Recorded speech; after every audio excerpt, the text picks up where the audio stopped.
दोस्तों नमस्कार। Colonel Ajay, CEO Ajay astro money group, first global astro finance digital channel से आपसे मुखातिब होता हूं। आज 30 अगस्त सन 2023। दोस्तों, तिलहन, चाहे सोयाबीन हो, सरसों हो, मूंगफली हो, तिल हो या फिर कैस्टर, इन सभी का अपडेट और विश्लेषण हम लगातार आपको देते आए हैं और अग्रिम अनुमान भी हम समय समय पर जारी करते हैं, जो कि सत्य साबित होता है। चेक कीजिए, लगभग 2 से ढाई महीने पहले हमने सरसों का अग्रिम विश्लेषण तेजी का आपको दिया था और उसके बाद सरसों ने शानदार तेजी दिखाई। अब खरीफ की महत्वपूर्ण तिलहन फसल सोयाबीन के बारे में हम चर्चा करेंगे। दोस्तों, सोयाबीन अब इंद्रदेव के हवाले।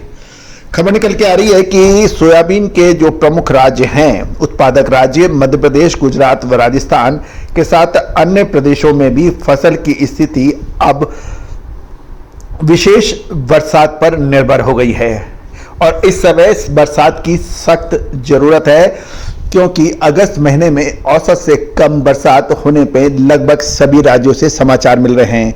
Soybean processors association of India SOPA के अनुसार मध्य प्रदेश में सोयाबीन की बुआई को 45 से 60 दिन हो चुके हैं तथा इस समय फली बनने से लेकर फली में दाने भरने की अवस्था है।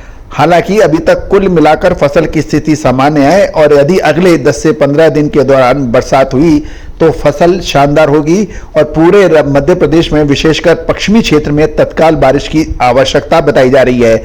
अगर बारिश में देरी हुई तो फिर पैदावार पर विपरीत प्रभाव पड़ सकता है। यदि भारतीय मौसम विभाग यानी आईएमडी के मार्क की बात माने तो मध्य प्रदेश में 1 जून से 29 अगस्त तक बारिश सामान्य की तुलना में 13% कम हुई है और अगस्त के दौरान राज्य में मध्य प्रदेश में बारिश सामान्य से काफी कम है। सोपा के अनुसार महाराष्ट्र में फसल 45 से 60 दिन यहां भी पुरानी है और फली बनने से लेकर फली दाने की बढ़ने की अवस्था है। अभी तक फसल की कुल स्थिति एवरेज है, लेकिन तत्काल यानी तुरंत बारिश नहीं हुई तो फसल पर बुरा प्रभाव पड़ सकता है, पैदावार कम हो सकती है। साथ साथ खासकर मराठवाड़ा में जहां सोयाबीन की बुआई ज्यादा हुई है। यदि महाराष्ट्र की बारिश की बात सुने तो 1 जून से 29 अगस्त तक बारिश सामान्य की तुलना में 10% कम है और अगस्त के दौरान तो महाराष्ट्र में काफ़ी बरसात कम है। राजस्थान की भी बात कर लें तो वहाँ भी लगभग 1.5 से 2 महीने की फसल है और वही सेम स्थिति महाराष्ट्र और मध्य प्रदेश की है और तुरंत वहाँ पानी की आवश्यकता है।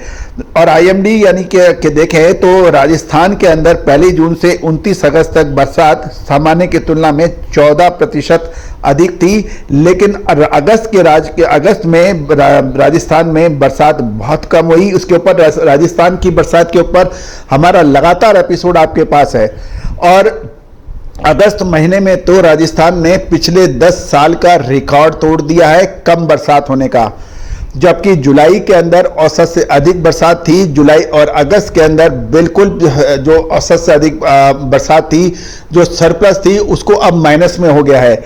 और राजस्थान को, क्योंकि राजस्थान के अंदर प्रमुख दलहन और तिलहन की फसलें होती हैं, कपास होता है, वहां पर स्थिति काफी नाजुक अभी की स्थिति में है। पूरे देश की बात करें तो एग्रीकल्चर यानी कृषि मंत्रालय के अनुसार चालू खरीफ सीजन में देश भर के सभी राज्यों में लगभग 124.71 लाख टन से 124.71 लाख हेक्टेयर में सोयाबीन की बिजाई हुई है। तो दोस्तों, लेकिन महत्वपूर्ण यह है कि ये बिजाई का असर तब तक होगा जब तक इसकी फसल, और यदि अगले 10 से 15 दिन बरसात नहीं आई तो बहुत विकट स्थिति बन जाएगी और ना केवल फसल बर्बाद होगी, उसकी क्वांटिटी और क्वालिटी दोनों इफेक्टेड हो सकती है। तो दोस्तों, 10 से 15 दिन अब बहुत महत्वपूर्ण हो गए हैं। 14 से 15 सितंबर तक स्थिति नाजुक है और सोयाबीन अब इंद्रदेव के हवाले हैं। तो दोस्तों, आपको हमारे चैनल कैसा लगता है, अपनी प्रतिक्रिया अवश्य दीजिएगा। साथ साथ हमारे चैनल पे यदि आप नए हैं, अभी तक सब्सक्राइब नहीं किया है, तो इसको सब्सक्राइब करना बिल्कुल ना भूलें।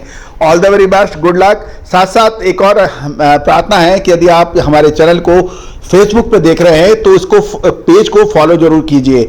यदि यूट्यूब पे देख रहे हैं तो बेल आइकन यानी घंटी के निशान को अवश्य प्रेस कीजिए। साथ साथ लिंक्डइन और ट्विटर पे भी देख रहे हैं तो इसमें अपने कमेंट्स बॉक्स में कमेंट अवश्य दीजिए। All the very best, good luck, happy trading.